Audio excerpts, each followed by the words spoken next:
Hey guys, what's up? It's Christian here, and today we will be reviewing, you guessed it, the Hunger Games Mockingjay Part 1. So, let's get to it.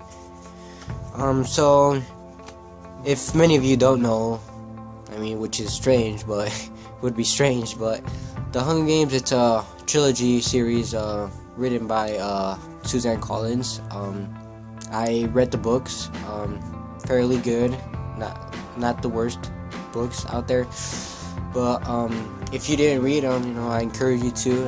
Everybody says books are better than the movies, and it's fairly true.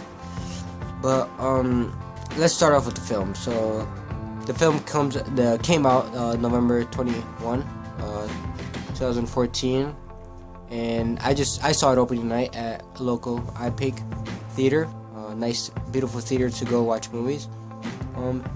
So right off the bat, if you're a Hunger Games fan, you probably have all the books and the movies so far. So, you're probably gonna buy this on Blu-ray once it comes out, and there's no shame on that at all. I have my fairly Blu-ray collection, so you guys are probably gonna do that. But going into the film, this film, it's more political. There's more talking than all the rest. It's kind of setting up the tone for part 2. It's this one, it's about the Capitol, about like Katniss being, this great leader in Panem, and I think it does a successful job in doing that and setting up the tone for part 2. But the down factor of this is, you guessed it, the action. The action in this is kind of a letdown, If you're one of those people that didn't read the books, you just went right to the films.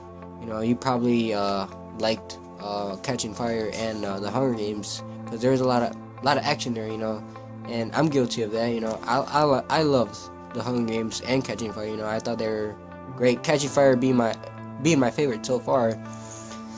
But this one, it was kind of it was a slight letdown. That's why I'm gonna say I wouldn't pay a full price for this. If you just watched the movies and not the books, then yeah, you shouldn't be paying full price for this. You should just, wait until this hits your value cinema, or even rent it. But if you're a die-hard fan, then of course you're gonna see it. Don't let me stop you. But still, I'm just saying, for me, this movie, it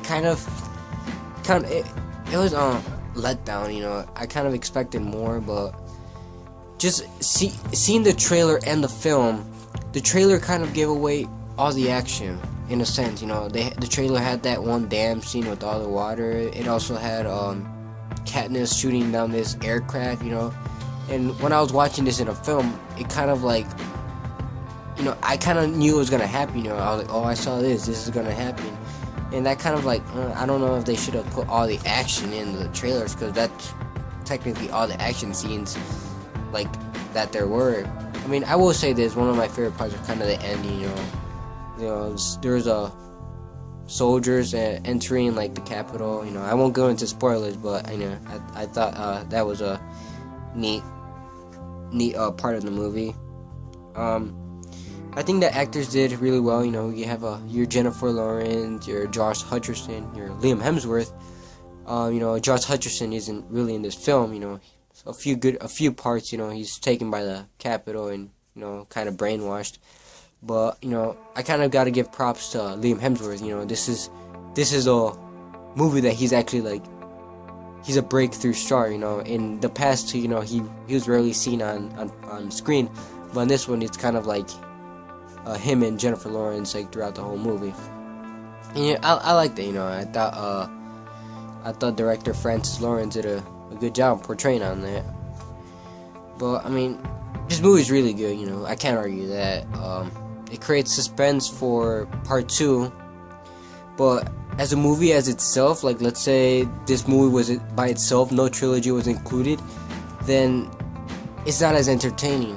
It wouldn't be entertaining if, let's say there wasn't a Hunger Games or a Catching Fire. It just went straight to this. This would be bullcrap, this would be not entertaining. But you know, luckily, like, you have the other two movies, which kind of like, I mean, in a sense, kind of saved it.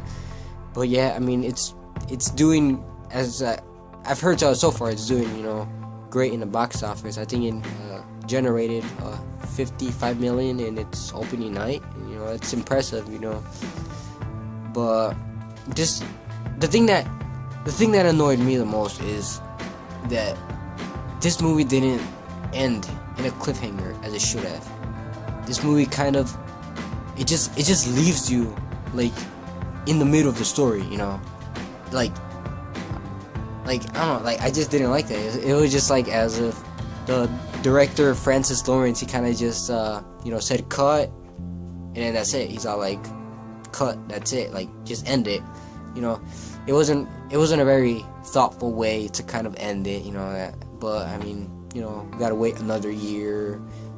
But I don't know, there's solid performance like all around, you know, Woody Harrelson, but just the movie's short on action. So the rating I gave it is probably give it to very good, but as I said, wouldn't pay full price, so I'm gonna give it a value.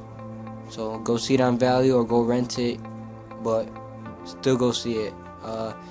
If you like this, please like and subscribe. More movies to review these upcoming weeks. It's gonna be a busy week, so thank you.